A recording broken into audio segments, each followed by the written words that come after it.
Assalamu alaikum. Tu la connais l'expression « que dit vraiment l'islam » Ceux qui l'utilisent tentent de te faire avaler que c'est en soi un argument irréfutable, rapport à tout ce qu'ils vont dire ensuite. Si le gars dit ou écrit par exemple « que dit vraiment l'islam de la femme ?» Son message est on ne peut plus clair. Tout ce qu'on t'a dit, qu'on te dit et qu'on ne te dit pas aussi. Bref, tout ce que tu croyais savoir, c'est faux.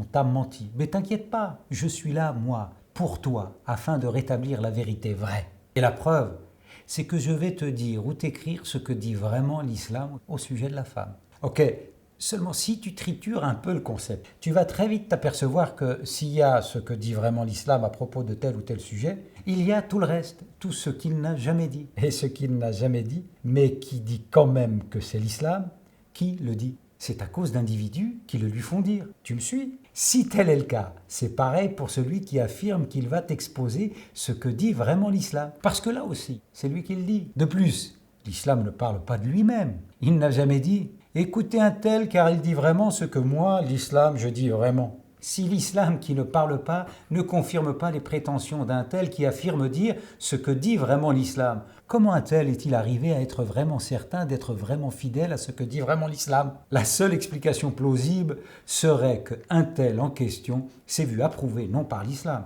ni même son transmetteur, le prophète de l'islam, mais par Dieu lui-même. Et là, on est d'accord.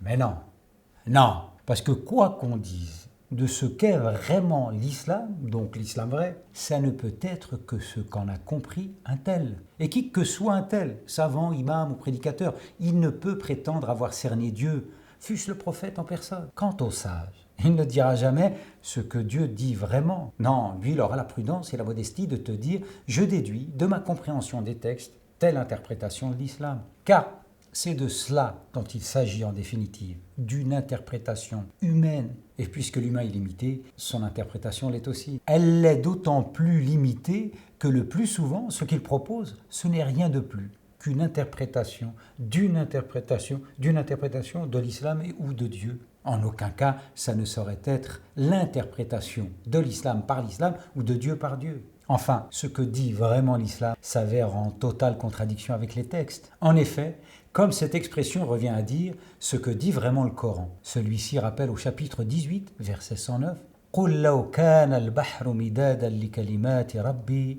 لَنَفِدَ الْبَحْرُ قَبْلَ أَنْ تَنْفَدَ كَلِمَاتُ رَبِّي وَلَوْ جِئْنَا بِمِثْلِهِ مَدَدًا » Dit, si la mer était une encre pour écrire les paroles de mon Seigneur, certes, la mer s'épuiserait avant que ne soient épuisées les paroles de mon Seigneur, quand bien même nous lui apporterions son équivalent comme renfort.